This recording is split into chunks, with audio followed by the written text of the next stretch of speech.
You're live. Thanks. Good morning, Title I coordinators, and thank you for joining us for our June Title I webinar.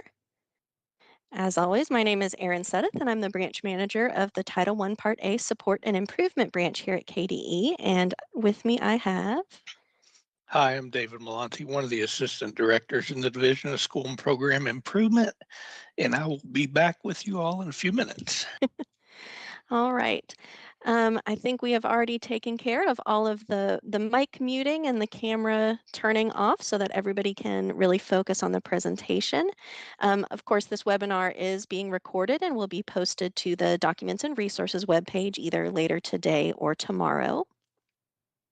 And if you want to submit any questions during the webinar, if you're on Teams, you can come off mute and ask your question. You can put it in the chat. You can also send it to me via email. And for anybody watching on our media portal, you can just email those to me. So the recording of last month's webinar is up on the web page, and it was a really good one.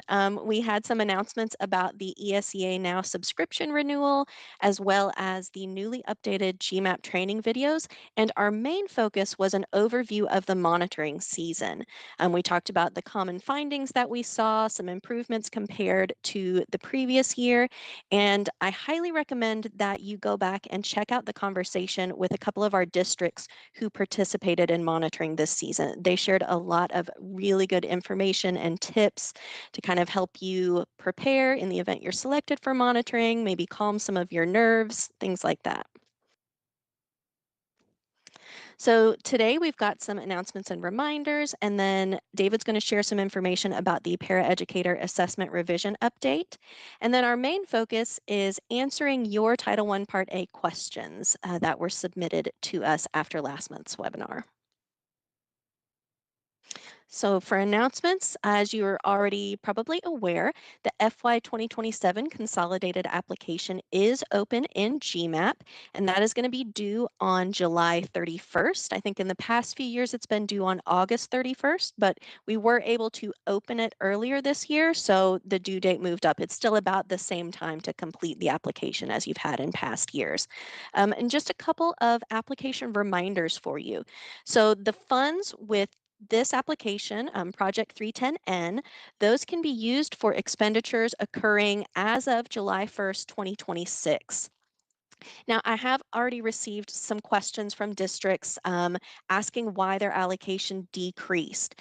First of all, we did see a significant decrease in Kentucky's overall allocation for 26-27 compared to 25-26. So that does play a factor. But of course, keep in mind that your allocation is based on census poverty data. It's not anything that you can run or we can run like free and reduced price lunch. If that sounds like brand new information, you might want to go back and watch the December 2025 webinar for a full refresher on that. And I also want to remind you that the amounts that you see in GMAP are tentative and they are subject to change. So you're going to want to keep your hold harmless amount in mind as you plan and really structure your program must-haves based on that hold harmless amount. Now, funds are not available to draw down until the entire consolidated application has been approved by KDE, not just Title I, all of the other programs. Be sure to complete your application very carefully and address any feedback from KDE promptly to ensure application approval. And if you have questions about completing your application, we do have several resources available for you. Up first, we've got the Help for Current page. That is on every single page in GMAP over on the left-hand navigation menu. I did recently review and update every one of those pages just to make sure everything was still accurate, improve some clarity in a couple places. You can also check out the GMAP training video series that I just mentioned. That has a separate video for each page of the application. And as I said a moment ago, those were recently updated. So even if you've watched them maybe a few years ago, it might be beneficial to watch again because there are some additional clarifying points in several of them. And then, of course, finally, your Title I consultant here at KDE is always here to answer your questions. And providing you with this type of technical assistance, that is a huge part of our job. Our next announcement is about the Continuous Improvement Summit. Many of you are familiar with this. This is hosted by KDE and Cognia each year. It's going to be September 21st and 22nd at the Central Bank Center in Lexington. And registration is open for that, so you can visit the registration page in the PowerPoint that I sent to learn more about the event and register. If you do decide to attend, that will enhance your professional learning, strengthen existing relationships, and tackle unique challenges with fresh strategies. Now, this one isn't on the slide, but I just wanted to give everybody a heads up to be on the lookout for an announcement regarding carryover of our FY26. That's our school year 25-26 funds. That will be coming out soon in an upcoming Commissioner's Weekly message. And of course, I'll also send that out directly via email. We'll share information in webinars and newsletters and everything, but that should be coming soon. I also want to share that the National ESEA Distinguished Schools Program application is now available. And it's due August 7th. KDE can select up to 2 distinguished schools in 3 possible categories. And those categories are exceptional student performance and academic growth for 2 or more consecutive years, closing the achievement gap between student groups for 2 or more consecutive years, or excellence in serving special populations of students, for example, English learners, migrant, homeless students, etc. This is a really great opportunity for your schools to showcase their best practices and be recognized at the 2027 National ESEA Conference, which is being held in Louisville. So please share the application with your schools. And as I said, the completed application is due August 7th. It must be signed by both the principal and the superintendent. After we get those, we will review them and select finalists. And then KDE staff will visit the finalist schools to conduct interviews with the principal, some staff members, some students. We'll do classroom observations, things like that. And then we will select and notify the winners. Monitoring the obligation of our 310M funds. Of course, you should always be checking your progress for the current year's funds to make sure that you're not going to need a carryover waiver. So by the end of June, you should have about 68% or more of those 310M funds obligated. And I just want to, as a reminder, talk about what obligation means. So that refers to a legally binding commitment to pay out funds, which must occur during the grant's period of availability. It's not the same as liquidation where you're actually paying out that money. So the exact date that an obligation is made depends on the type of transaction that it is. So for example, if we're talking about personal services of an employee, those obligate when the services are performed, whereas services performed by a contractor are obligate on the date you make a binding written commitment to obtain those services, like you sign the contract. And you can review when all those different things obligate in 34 CFR 76707. Yeah, David, did you have something? You got it. All right. So yeah, you should be around 68%, maybe more. Now, if you're significantly below that percentage, make sure that you meet with your finance officer to review budgets. You want to make sure that everything has been charged to the correct project, maybe determine if anything needs to be transferred from another funding source to Title I, or maybe start making those plans to request a carryover waiver. And right now, we've got a number of open projects we need to keep in mind. Our biggest due date right now is for our 310K funds.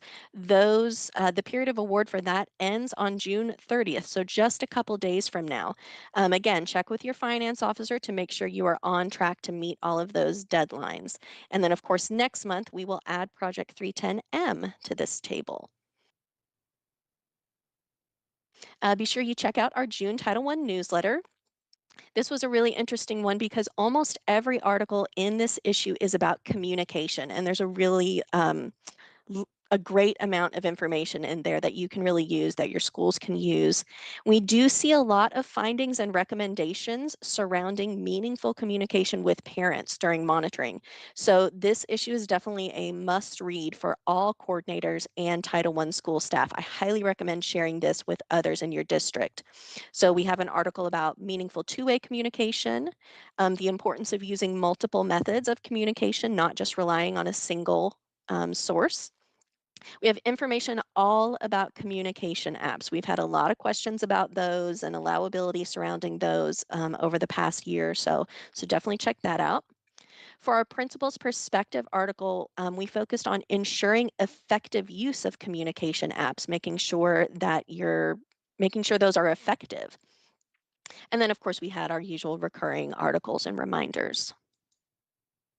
I'm not going to read through all of these suggested tasks for summer, but the overall themes are reviewing data to evaluate programs and planning for the next school year. And now I'm going to turn it over to David to share some updates about the Kentucky Paraeducator Assessment revision process. All right, thanks. So as many of you probably know, we've been working for a while to revise the paraeducator assessment. It's very old, outdated, and one of those projects that just didn't make the front burner over the last couple of years, but we've gotten deep into the process now. So our purpose with the revision was to ensure we created higher quality assessments and assessments that were aligned better to elementary and the secondary levels. So we have developed, along with Pearson, two different sets of assessments for those grade levels. We're thinking about test security right now, and what that's going to look like in the future. We have adopted some passing scores, and we went through a process to ensure that they were fair and equitable passing scores. I will get to those in just a few minutes. We want to make sure that we continue to meet paraeducator requirements under Title I Part A, and that is the main purpose of this assessment, although districts may use it in other capacities to assess paraeducator knowledge. And then we wanted to maintain some historical records on development. So Erin, I, and Emily have been working on this project, and none of us were here when that initial paraeducator assessment was developed. We don't have much of a record of how it was developed or how scores were adopted, things of that nature. So we've documented that in our process as we go. To date, what have we done? So we've been working again with Pearson under contract to develop the grade span assessments. They have developed and issued to us multiple forms for each grade span. That work concluded around September 2025. And then we got into a formal score setting process with them. They led that process.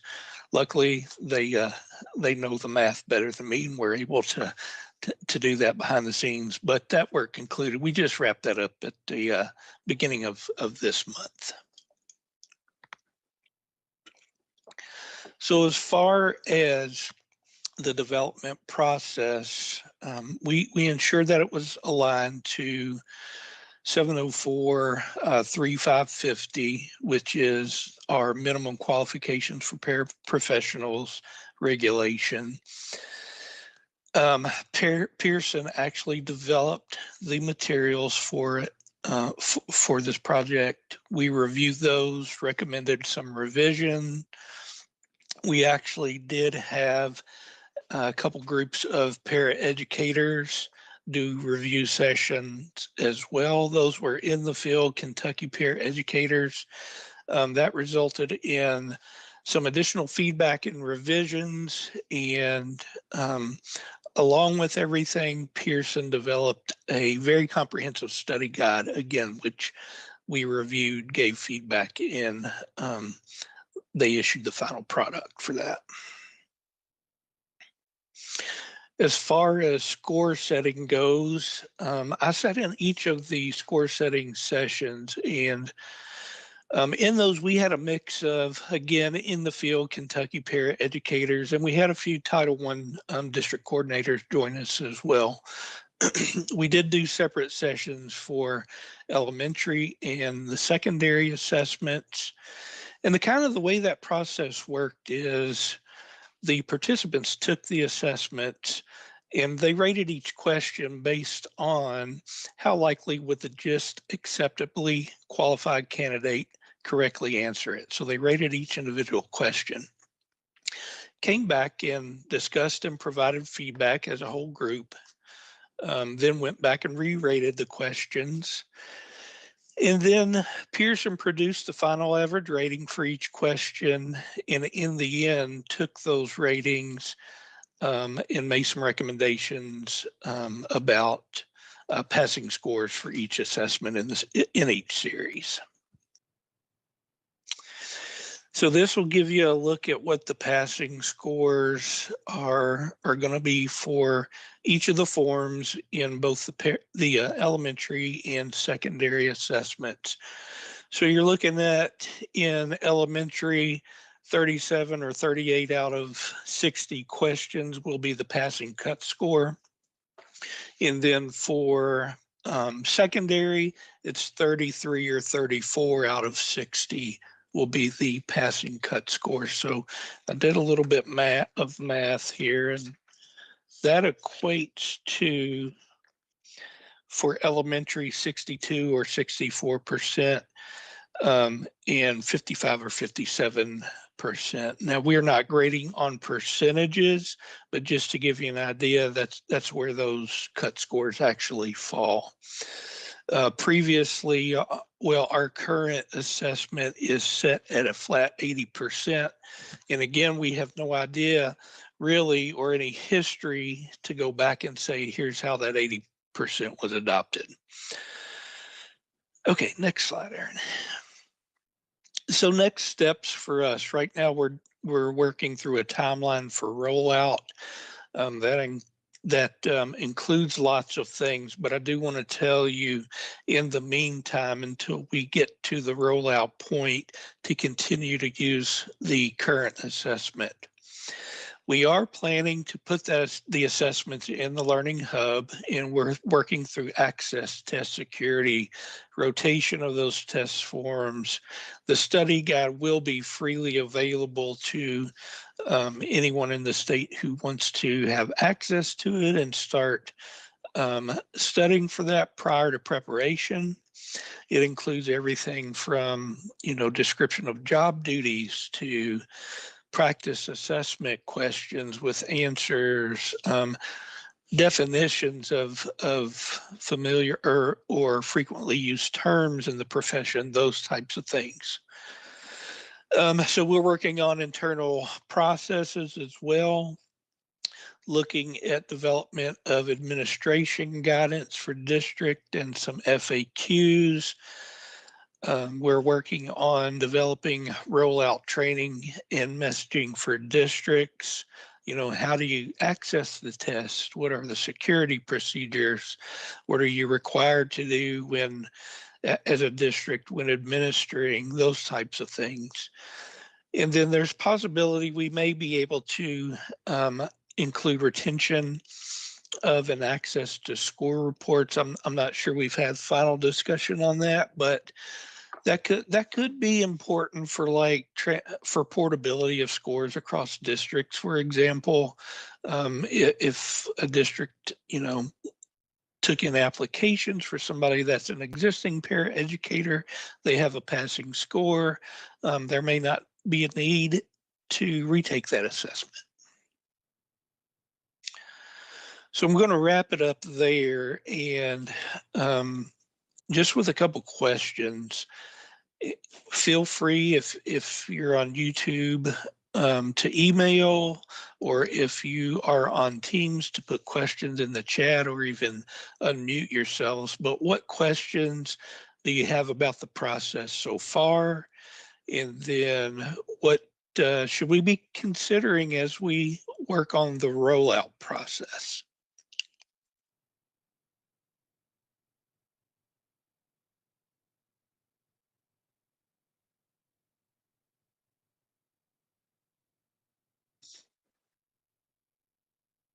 And Aaron, it doesn't look like anything's coming into chat, but if you have questions as we roll through the rest of this presentation, feel free to add them to the chat or email to Aaron, and we will address those, but I thank you for your time.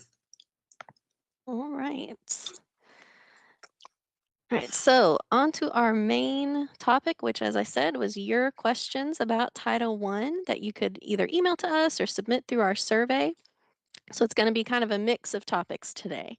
Up first was monitoring selection. So the question is, will any of the following result in my district being put on a list for monitoring? So for example, if I ask my Title I consultant a question, does that put me on a list? If I ask my Title I consultant a lot of questions, does that put me on a list?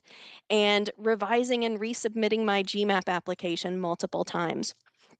So I know that I've touched on this topic as recently as last month's webinar, but I can't say it enough. Asking your Title I consultant questions about revising your GMAP application or just allowability, none of that puts you on a list for monitoring. You can and should ask us as many questions as you need to in order to understand the program, to get that application in an approvable state, to make sure everything you're buying is allowable. And you can and should revise and resubmit your GMAP application throughout the year as plans change to ensure alignment with actual spending. So when we're talking about monitoring selection, we use a risk assessment tool to select districts for monitoring.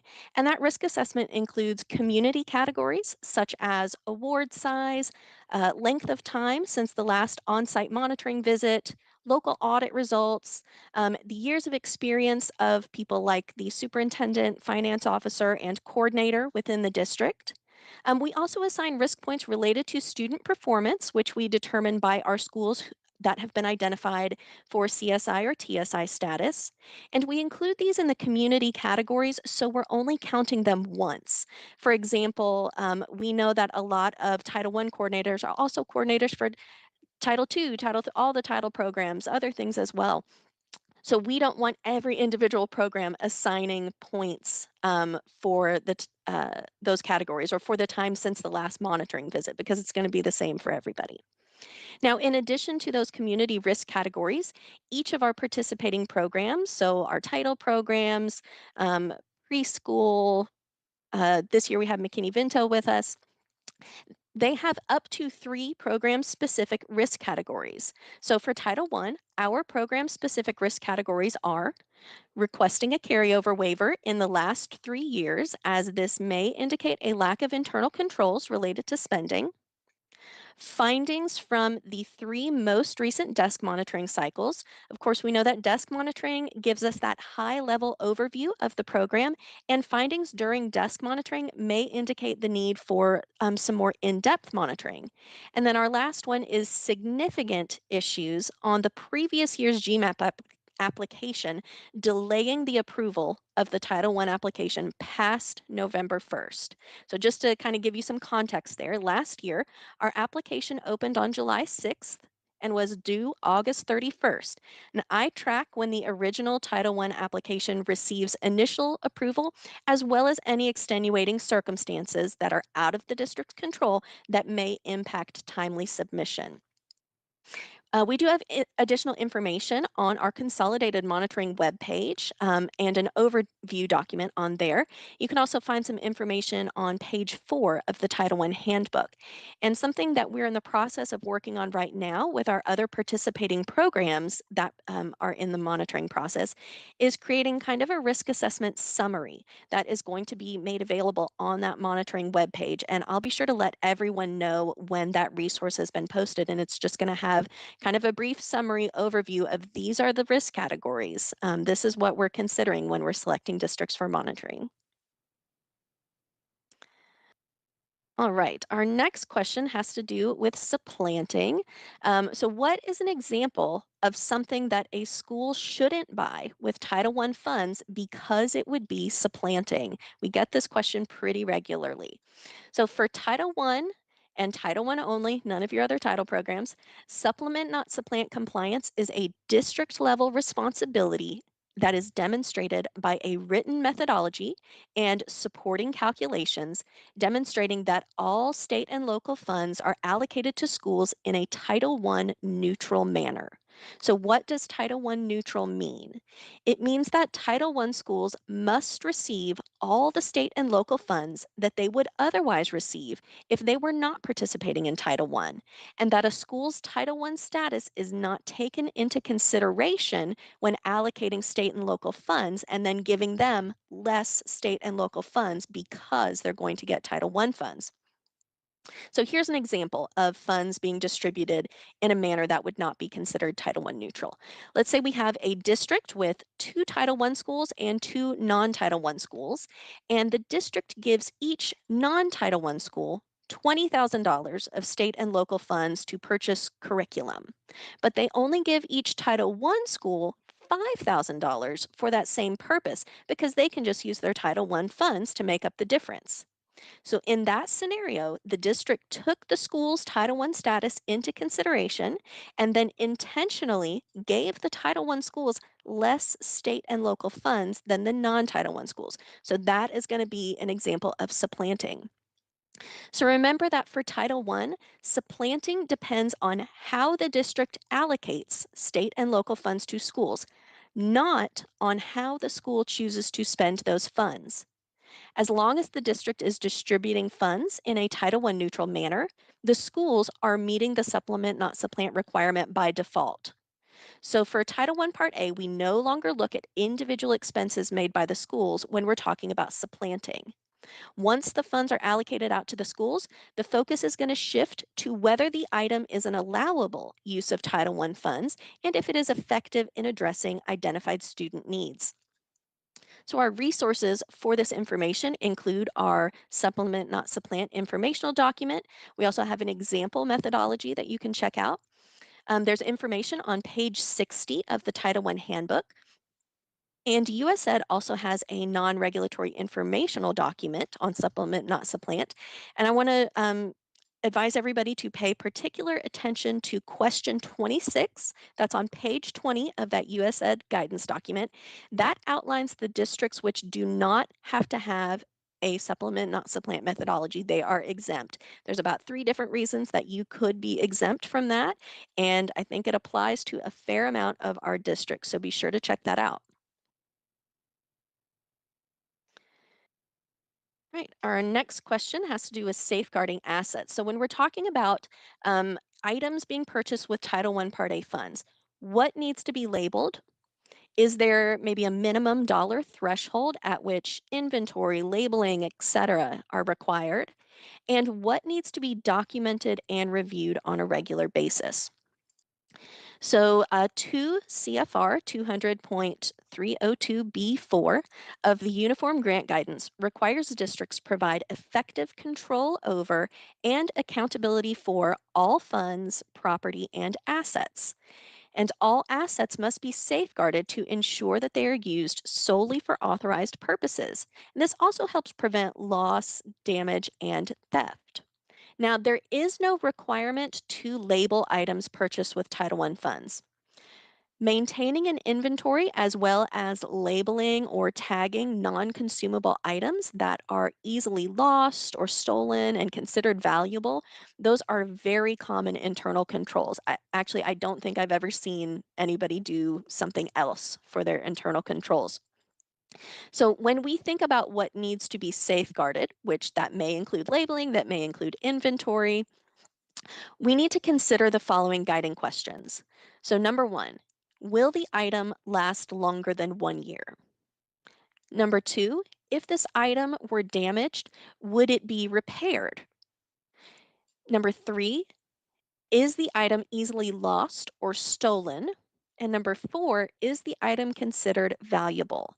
Now, if the answer to any of those is yes, then this item should probably be safeguarded in some manner. Now, I do want to add, if an item meets the definition of equipment, it must be included in an inventory, and the Uniform Grant Guidance specifies what information must be included in that inventory. So when we're talking about equipment, we are talking about tangible personal property that has a useful life of more than 1 year and a per unit acquisition cost which equals or exceeds the lesser of the capitalization threshold established by the district, or $10,000, whichever the lesser amount is there.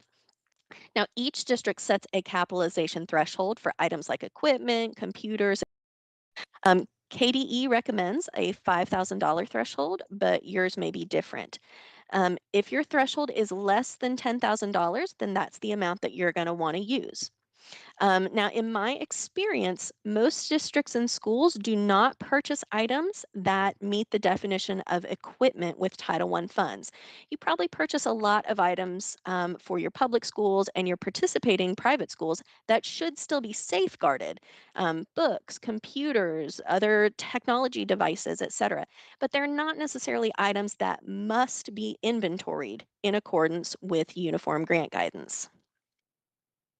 So as I mentioned, equipment inventory has specific parameters, and those are included in our Safeguarding Assets resource, which is linked on the slide. But if you plan on keeping an inventory of items that don't meet the definition of equipment, I would consider including the following information. A description of the item. What is it?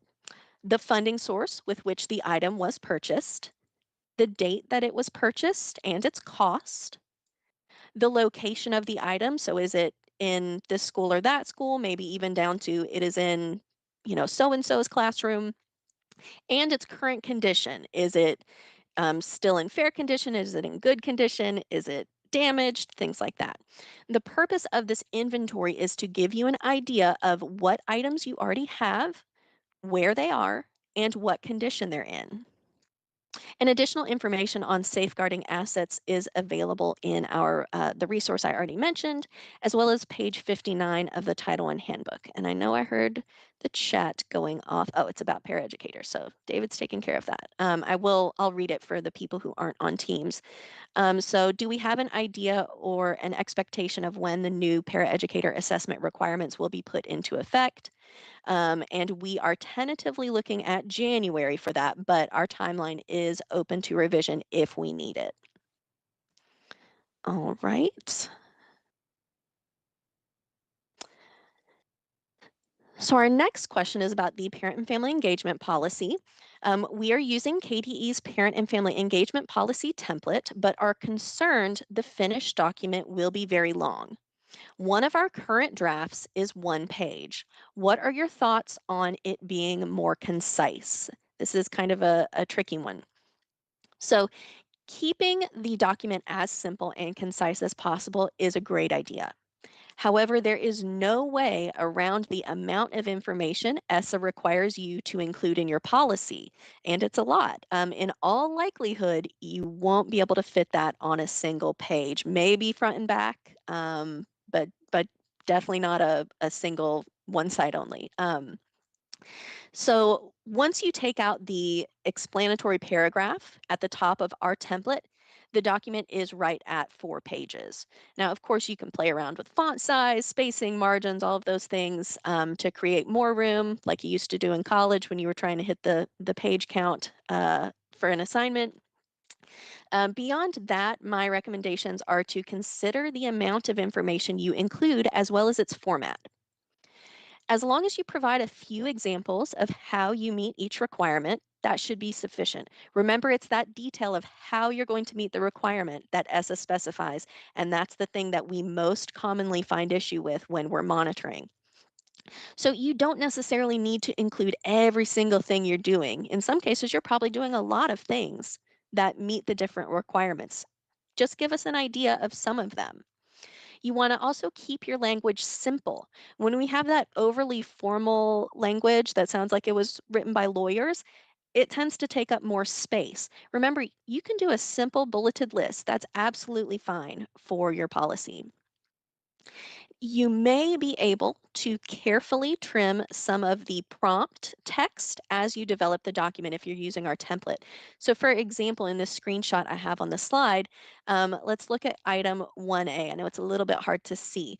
All of that unhighlighted text, that spells out the ESSA requirement. It tells you exactly what you need to include in the document.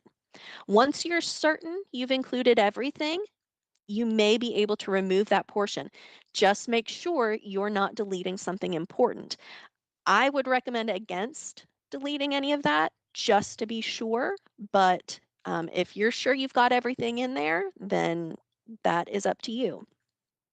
Another area where you will likely be able to make some cuts is in section 3, which is the building capacity for involvement section. So that has a long list of items on it. Items 1 through 5 are required. You have to be doing those items. But items 6 through 14 are optional. It says the district may or the school may do these things. So you could remove any of those that don't apply to your district or your school. Now, as you work on your parent and family engagement policies, you are more than welcome to reach out to your KDE consultant and ask them to review a draft. Again, that's one of the reasons we're here. We don't have to wait for you to be selected for monitoring and get a finding.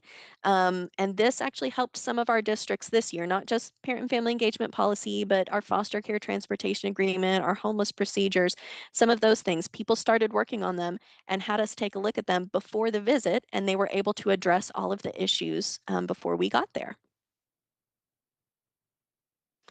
All right, this one is private schools. We actually have two questions here.